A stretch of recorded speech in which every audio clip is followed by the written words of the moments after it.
Bon, déjà, merci beaucoup Red Hat pour l'invitation et OnePoint pour nous accueillir.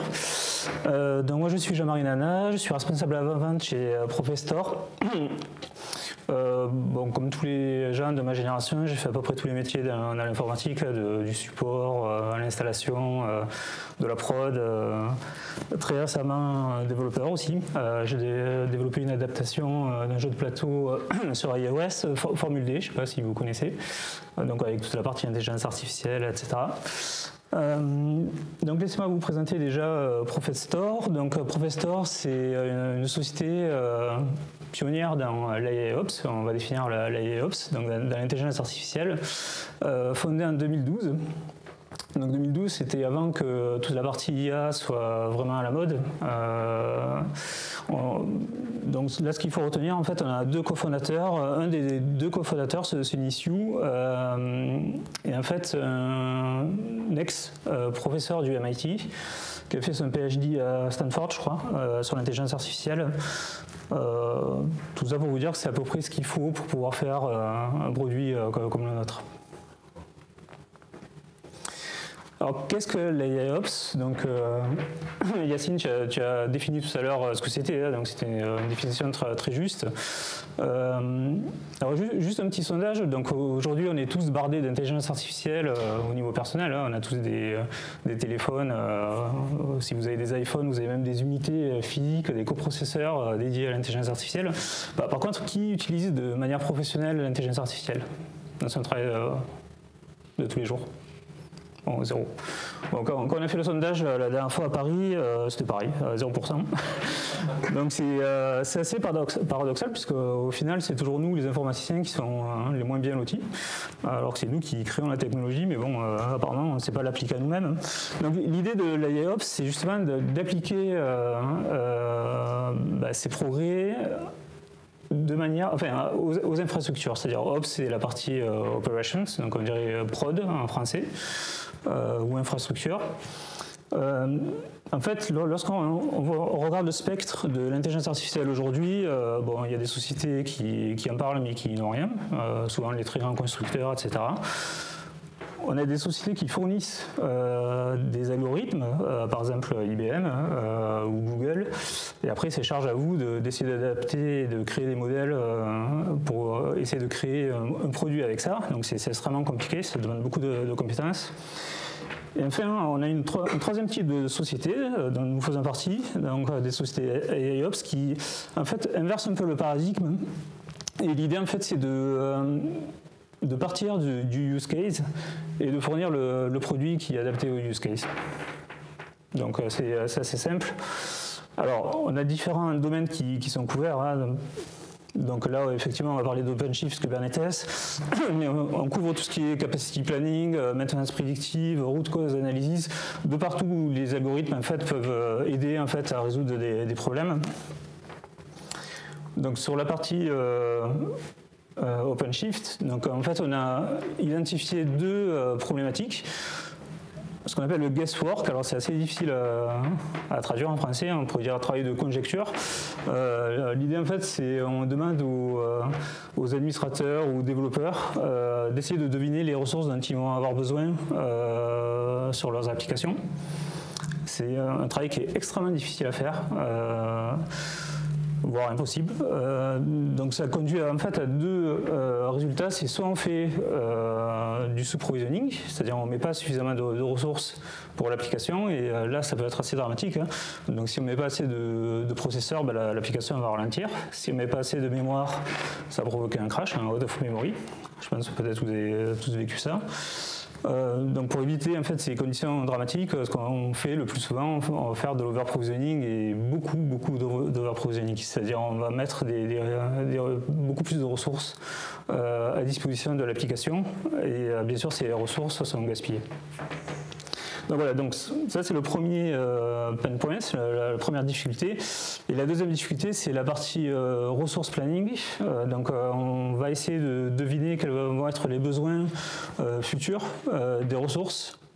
C'est déjà compliqué quand on est en local. Ça devient extrêmement complexe lorsqu'on est en mode multi-cloud, soit en cloud hybride, soit vraiment en cloud public. Donc là aussi, on va fournir une solution pour pallier à ce problème. Je vais vous montrer tout ça. Alors juste pour vous expliquer le principe, lorsqu'on met en place un container, on doit définir, vous savez, sur Kubernetes, des limites et des requests, que ce soit au niveau CPU ou mémoire. Donc là, dans l'exemple, on va s'occuper que du CPU. Donc on doit prédire à l'avance quelle va être l'utilisation CPU de la machine. Donc là, dans cet exemple, on a 3000 millicores, donc 3 corps. Et lorsqu'on regarde le vrai workload, on s'aperçoit que souvent, on est bien en dessous. Et forcément, on ne modifie pas les limites et les requests à la veille. Il faudrait avoir le nez sur les graphes tout le temps, ce qui n'est pas possible. Donc, toute la partie qui était en blanc, en fait, c'est la partie non utilisée et perdue. C'est-à-dire, dans Kubernetes, contrairement à la virtualisation classique, où on peut mutualiser les ressources non utilisées, dans Kubernetes, en fait, les ressources non utilisées ne sont pas utilisables par les autres containers. Donc là, on est vraiment sur des ressources perdues. Alors on estime entre 40 et 60% de ressources perdues en moyenne. Ça peut monter même beaucoup plus haut. Sur certains use cases, on a un client commun, BMW en Allemagne, sur toute la partie voiture autonome. Eux, ils ont fait un snapshot, donc sur une journée de l'utilisation des ressources par rapport à ce qui est provisionné, et ça monte jusqu'à 90% d'overprovisioning. Bon, après, c'est un use case spécial parce que, effectivement, ils créent plusieurs milliers de containers dans la journée pour faire les tests sur leur propre intelligence artificielle. Donc c'est quand même beaucoup de ressources derrière qui sont gaspillées. Et l'idée, en fait, c'est d'avoir un système qui permet de prédire en fait ce workload en bleu et d'essayer d'adapter de manière dynamique en fait les limites et les requests. Voilà, le produit en lui-même est assez simple. Pour ça, on va utiliser tout un moteur de machine learning et de deep learning aussi. Nous, on va proposer un modèle déjà utilisable day one, même day zero à l'installation. Et le modèle en fait va s'adapter au fur et à mesure selon l'utilisation.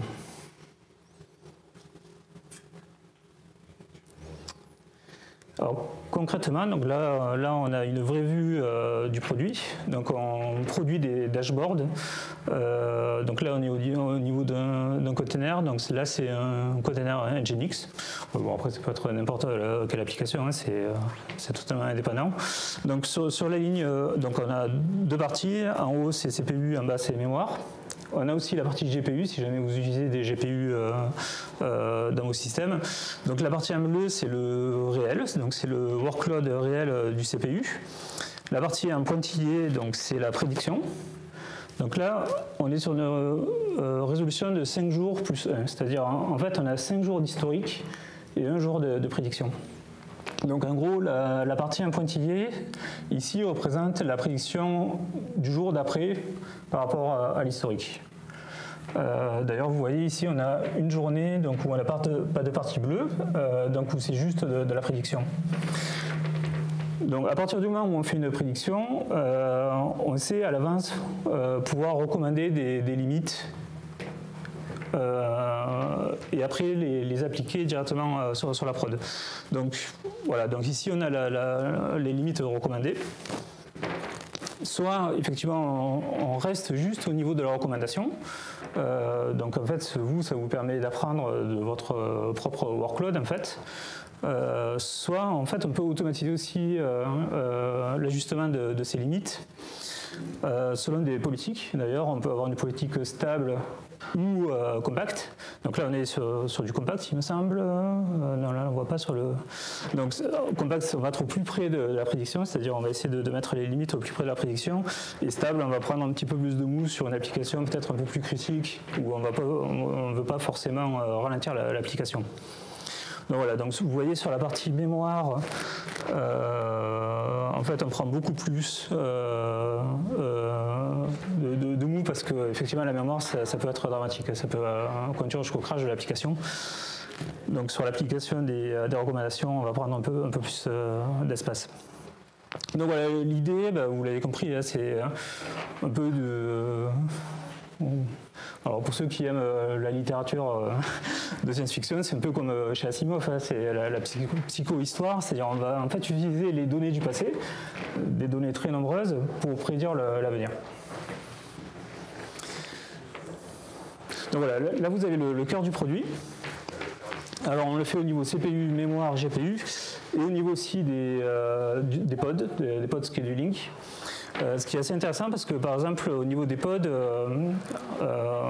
donc on a un autoscaler natif à Kubernetes qui sait faire ça, mais le problème c'est le autoscaler natif va en fait le faire, j'allais dire just in time, c'est-à-dire en gros, il va démarrer des nouveaux pods lorsque les ressources sont atteintes. Donc vous pouvez avoir quand même jusqu'à 30 secondes de différentiel entre le problème de performance et le moment où le pod redémarre. Là, en fait, on va pouvoir le prévenir, le prédire à l'avance, donc démarrer le pod à l'avance.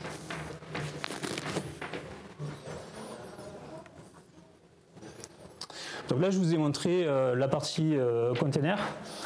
Et bien sûr, pour nous, après, c'est j'allais dire, c'est assez simple de faire, d'agréger tout ça au niveau applicatif, au niveau namespace et même au niveau d'un cluster, voire même au niveau de multi-cluster. Je vous montre une vue par exemple, de l'application. Donc là, en fait, donc c'est vous qui définissez avec les labels, etc., ce qui est une application. Hein. Donc, une application est composée de plusieurs containers. Donc là, on l'a fait sur on a du Grafana, on a de l'AI Engine, etc. Donc voilà, on va savoir agréger tout ça, montrer un dashboard déjà de l'existant. Et faire des prédictions aussi au niveau applicatif, donc sur plusieurs containers. Tout ça, on l'a au niveau d'un dashboard, mais on sait aussi envoyer des alertes. Par exemple, si nous, notre prédiction prévoit une utilisation assez haute d'un CPU, et que en fait, l'utilisation réelle est beaucoup plus basse, on sait qu'il y a une anomalie. Donc on va savoir vous alerter aussi là-dessus.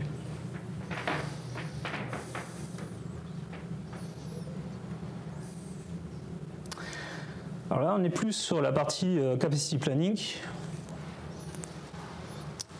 Donc ce qu'on appelle le multi-cloud cost analysis et recommendation. Alors je vous explique en fait ce dashboard. Ici c'est l'existant, c'est ce que vous avez aujourd'hui. Donc là on est chez AWS, dans la région US-Ouest Oregon, et en fait on a un master et deux workers, hein, c'est une petite config, avec un type d'instance C5X large et 2X large pour les workers. Et ça c'est le coût actuel. Nous, en fait, on va se connecter sur les databases des trois grands cloud providers. Les prix sont publics, hein, donc on sait les récupérer, même si c'est extrêmement complexe parce qu'ils jouent en fait, effectivement sur la complexité pour masquer le coût. Donc nous, notre moteur va essayer de remettre tout ça en ordre. Et en fait, l'idée, c'est... On a aujourd'hui effectivement un existant. Par contre, nous, on fait une prédiction. On fait une prédiction qui peut être sur un jour, une semaine, un mois. Dans cet exemple, on est sur un mois. Donc on sait dans un mois quelle va être l'utilisation, quel va être le workload en fait sur le cluster. Et du coup, en fait, à partir de cette prédiction, on va comparer les prix et on va retailler en fait les instances pour essayer de ressortir le même prix. Donc là, on est chez AWS et on prévoit que dans un mois, en fait, on aura un workload qui sera peut-être plus léger. Donc, on peut changer le type d'instance. Et du coup, ça va modifier le prix, tomber jusqu'à $211 dans cet exemple. Et après, le comparer sur les autres providers, si jamais vous avez accès à d'autres providers. Donc ça existe, c'est déjà dans le produit aujourd'hui. Là, ce qu'on développe, c'est aussi une partie on-premises, enfin locale, où là, c'est vous qui allez devoir renseigner en fait les prix au CPU, à la mémoire, etc. Et vous pourrez comparer aussi vos instances locales par rapport aux instances en cloud public.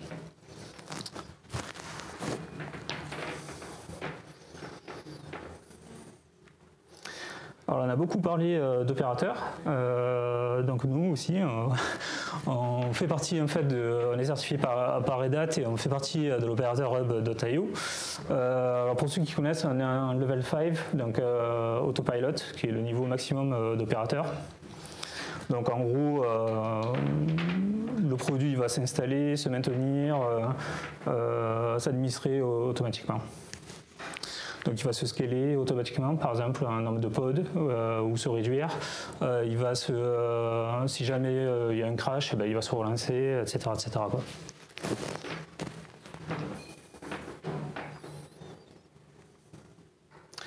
Donc juste au niveau de l'installation, si vous avez déjà installé un produit via un opérateur, vous savez que c'est très simple. Hein.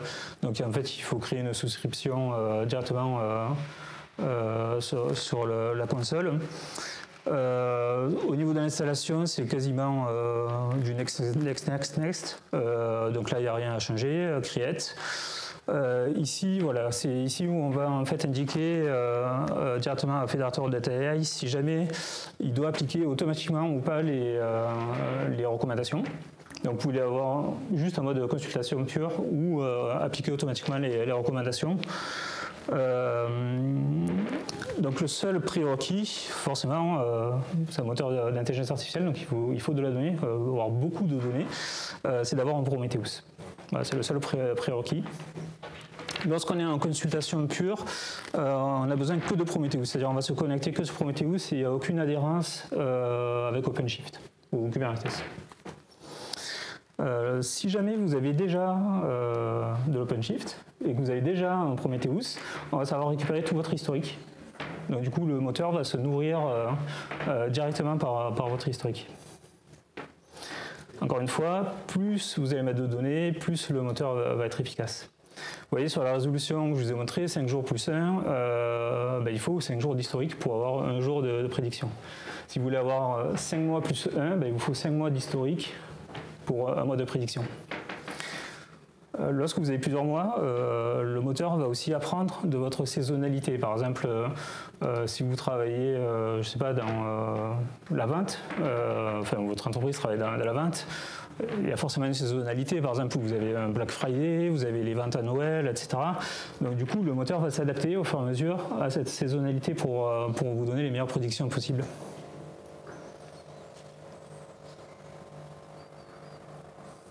Voilà, donc là, en substance, notre produit qui est assez simple. Vous, de votre point de vue, vous avez des dashboards et une automatisation. Donc vous n'avez besoin d'aucune connaissance en statistique, en mathématiques ou quoi que ce soit. Tout est déjà inclus dans le produit. Ce que je vous ai montré, ça existe déjà. On est en version 2. Là, on continue à développer grâce au retour de nos clients. Pour vous donner déjà un petit ordre d'idée, on va plus se focaliser là sur l'applicatif, parce que là, on est totalement agnostique, c'est-à-dire on va regarder vraiment les ressources physiques. Là, on va regarder un peu plus les applicatifs. Je vous donne un exemple. Là, on a développé, par exemple, sur Kafka. On va prendre en compte de nouvelles métriques. Donc Kafka, ce qui va compter, c'est la latence aussi, en dehors de tout l'aspect CPU et mémoire. Donc grâce en fait, à l'analyse de la latence, on va savoir prédire si jamais il faut démarrer par exemple des nouveaux pods. On va les démarrer à l'avance, là aussi. Ou inversement, est-ce qu'on ne peut pas retirer quelques pods pour libérer de ressources? Donc tout ça, on va le faire sur une analyse prédictive, sur d'autres métriques que simplement les métriques physiques. Voilà, donc en substance, après on peut, si vous voulez discuter plus, si vous êtes passionné par l'algorithmie, etc., de comment ça fonctionne, mais au moins vous voyez ce qu'on sait faire. Alors, je ne sais pas si vous avez des questions. Merci, Jean-Marc.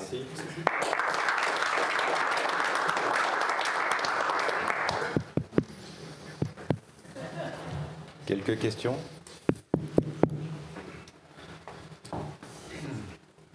Que sur Cube? Alors, non.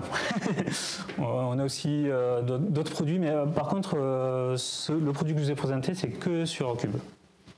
D'accord. Avec une préférence pour OpenShift. Merci. Une autre question?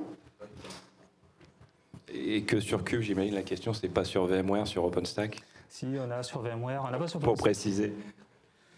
Alors en fait, ma question, elle suit un petit peu celle du collègue. Moi, je voudrais savoir si ça tournait sous EKS, c'est-à-dire un service managé Amazon. Oui.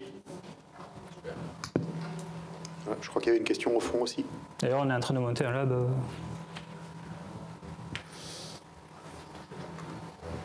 Sur un contexte multi-cloud, est-ce qu'il faut que Prophet soit installé sur chaque cluster ou il peut interroger plusieurs prom?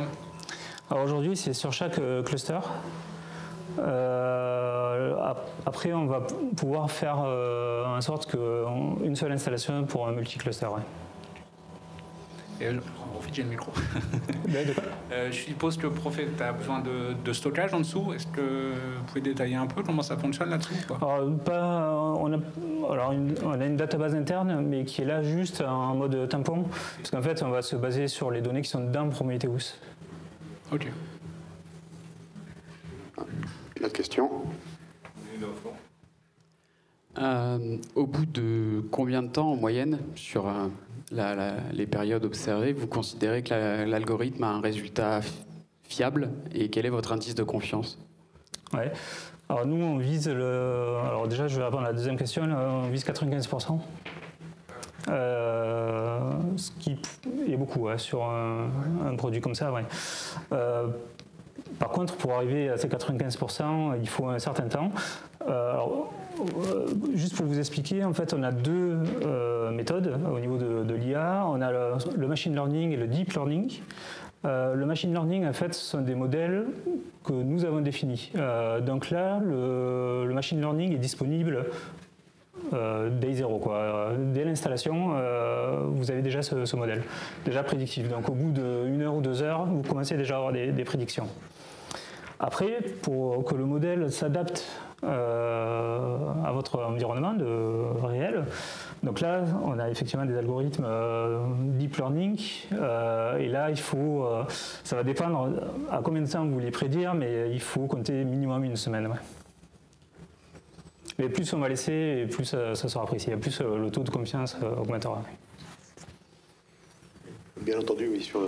Sur 1 semaine, on n'a pas justement la saisonnalité et les spécificités qui n'apparaissent. Il faut qu'il se soit produit au moins une fois, voire plusieurs, avant que ça commence vraiment. Oui, c'est ça. Plus on va avoir de patterns, de motifs, mieux ça sera pour nous, mais bon. Est-ce qu'il y a d'autres questions?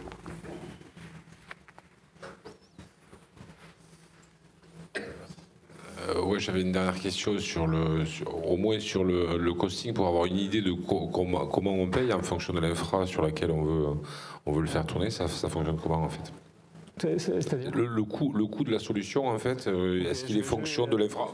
Pour avoir une idée. Hein, je vais vous donner un ordre d'idée. C'est déjà sur le modèle économique, on est calqué sur celui d'OpenShift, donc c'est le même au CPU, etc. Et en gros, selon les configurations, on est entre 3 et 5% d'un coût d'un OpenShift, de coût des licences OpenShift. Ce qui est pas mal, ça veut dire pour les 30 ou 40% d'économie d'utilisation, vous payez juste un surplus de 5%. Normalement, c'est s'autofinance, quoi, c'est ça que ça veut dire. Voilà. Vous pouvez le vendre au DSI. Après, c'est un outil de maîtrise de coût, hein, donc forcément, il faut aussi que nous, on maîtrise le nôtre. C'est sûr que si c'était 3 fois l'économie réalisée, ça perdrait beaucoup de son intérêt. C'est pas faux. Est-ce qu'il y a d'autres questions? Non? Écoutez, ce que je vous propose déjà encore une fois, on vous remercie vraiment d'être venu.